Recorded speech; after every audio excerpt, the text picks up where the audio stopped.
बिस्मिल्लाहिर्रहमानिर्रहीम। अस्सलाम वालेकुम स्टूडेंट्स। बेटा आज हमारा जो लेक्चर है वो है पैरेलल एक्सिस थ्योरम। तो पैरेलल एक्सिस थ्योरम जो है बेटा ये किसी भी ऑब्जेक्ट का मूवमेंट ऑफ इनर्शिया फाइंड करने के लिए हम इसको यूज़ करते हैं, ठीक है। लेकिन बेटा किन ऑब्जेक्ट के मूवमेंट ऑफ इनर्शिया को फाइंड करने के लिए हम इसको यूज़ कर सकते हैं, ये ज़रा देखिएगा कि हम किन ऑब्जेक्ट के मूवमेंट ऑफ इनर्शिया को फाइंड करने के लिए इस पैरेलल एक्सिस थ्योरम को क्या कर सकते हैं, यूज़ कर सकते हैं। तो मैं ज़रा आपको समझाता हूँ कि हमारे पास सपोज कर लें ये हमारे पास कोई ऑब्जेक्ट है। सपोज कर लें बेटा ये हमारे पास एक ऑब्जेक्ट है और ये वाला जो ऑब्जेक्ट है इसकी कोई ख़ास शेप नहीं है, ये इसकी जो शेप है वो आर्बिट्रेरी सी है थोड़ी सी। तो मैं कहता हूँ कि ये इसका जो ब्लैक कलर का आपको यहाँ पे निशान नज़र आ रहा है, मैं कहता हूँ कि ये इस ऑब्जेक्ट का सेंटर है और इस सेंटर से ये वाला एक्सिस क्या कर रहा है, पास कर रहा है। और ये बॉडी जो है इस एक्सिस के गिर्द क्या कर रहा है, मूव कर रहा है। तो बेटा हम क्या कर सकते हैं, ये वाला जो एक्सिस है इस एक्सिस के गिर्द हम इस बॉडी का मूवमेंट ऑफ इनर्शिया क्या कर सकते हैं, फाइंड कर सकते हैं। मैं सपोज करता हूँ कि ये वाला जो एक्सिस है जो इस बॉडी के सेंटर से गुजर रहा है, तो उसका जो मूवमेंट ऑफ इनर्शिया है वो मैं सपोज करता हूँ मेरे पास है ICM, यानी कि सेंटर ऑफ मास का मूवमेंट ऑफ इनर्शिया।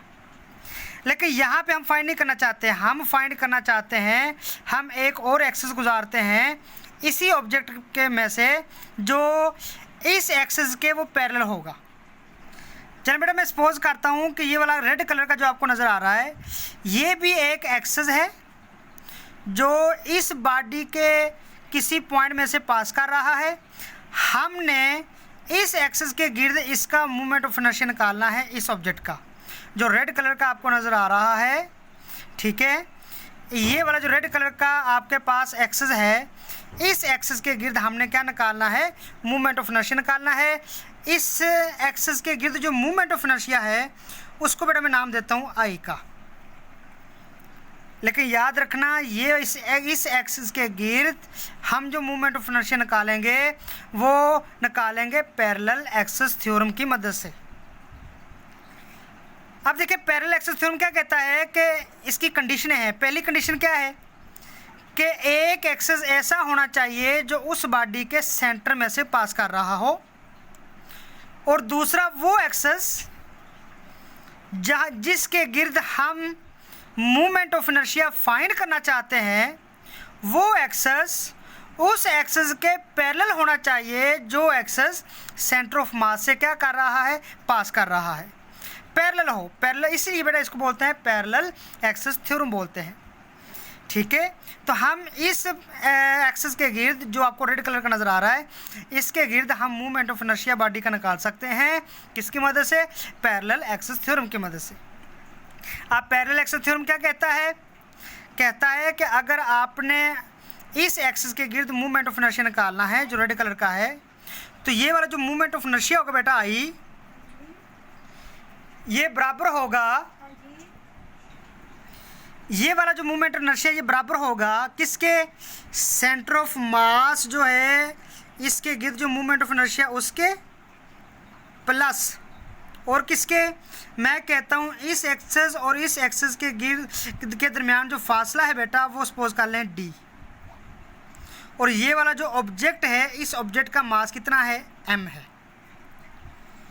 तो पैरेलल एक्सिस थ्योरम कहता है कि अगर हम किसी भी एक्सिस के गिर्द मूवमेंट इनर्शिया निकालना चाहते हैं वो एक्सिस सेंटर ऑफ मास जो एक्सिस पास कर रहा है उसके वो क्या हो, पैरेलल हो, तो वो बराबर होगा किसके, सेंटर ऑफ मास के मूवमेंट ऑफ इनर्शिया के प्लस क्या है, mass of the object into distance का square between two parallel axis. जो दो पैरेलल एक्सिस हैं ये वाला इन दोनों के दरम्यान जो डिस्टेंस है D इसके क्या होगा, स्क्वायर के बराबर। तो ये वाली जो रहता है आपके पास डेफिनेशन है इसको बेटा कहते हैं पैरेलल एक्सिस थ्योरम कहते हैं, ठीक है।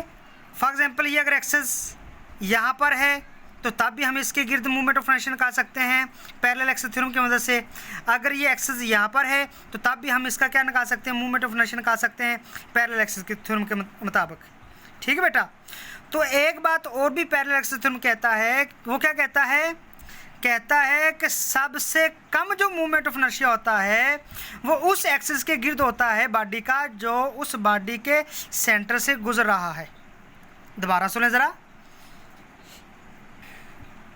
बेटा, पैरेलल एक्सिस थ्योरम दूसरी बात ये कहता है कि अगर बॉडी में से 2-3 एक्सिस गुजर रहे हैं, एक गुजर रहा है सेंटर से, बाकी 2-3 एक्सिस किसी और जगह से पास कर रहे हैं, अगर हम हर एक्सिस के गिर्द से मूवमेंट ऑफ इनर्शिया निकालेंगे तो सबसे कम मूवमेंट ऑफ इनर्शिया उस एक्सिस के गिर्द होगा जो एक्सिस कहाँ से गुजरा होगा, सेंटर ऑफ मास से गुजरा होगा।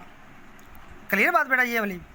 तो हम किसी भी एक्सिस का जो सेंटर ऑफ मास, जहाँ से सेंटर ऑफ मास है, उस सेंटर ऑफ मास से गुजरने वाला जो एक्सिस है उसके पैरेलल किसी भी एक्सिस के गिर्द हम मूवमेंट ऑफ इनर्शिया निकाल सकते हैं। किसकी मदद से, पैरेलल एक्सिस थ्योरम की मदद से। क्लियर बेटा। तो ज़रा हम इसको एक्सप्लेन करते हैं। एक्सप्लेन करने के लिए मैं क्या करता हूँ, मैं कंसीडर करता हूँ रॉड वाला, जो हमने पीछे पढ़ा ना, रॉड वाला मूवमेंट ऑफ इनर्शिया वाला पढ़ा है, उस आर्टिकल को, उसमें जो आपके पास लेक्चर है उसको मैं क्या करता हूँ, रिवाइज़ करता हूँ। अब बेटा यहाँ पे देखें ज़रा, ये हमारे पास रॉड है, मैंने कहा था कि इसकी लेंथ कितनी है, L है। ठीक है। ये वाला जो ब्लैक कलर का आपको एक्सिस नज़र आ रहा है, ये इस रॉड के सेंटर से गुजर रहा है और हमने इसका मूवमेंट ऑफ इनर्शिया निकाला था। उस मूवमेंट ऑफ इनर्शिया को मैं रिप्रेजेंट करता हूँ ICM के साथ, और वो हमने निकाला था, वो बेटा आपके पास आया था 1/12 ml का स्क्वायर। ठीक है।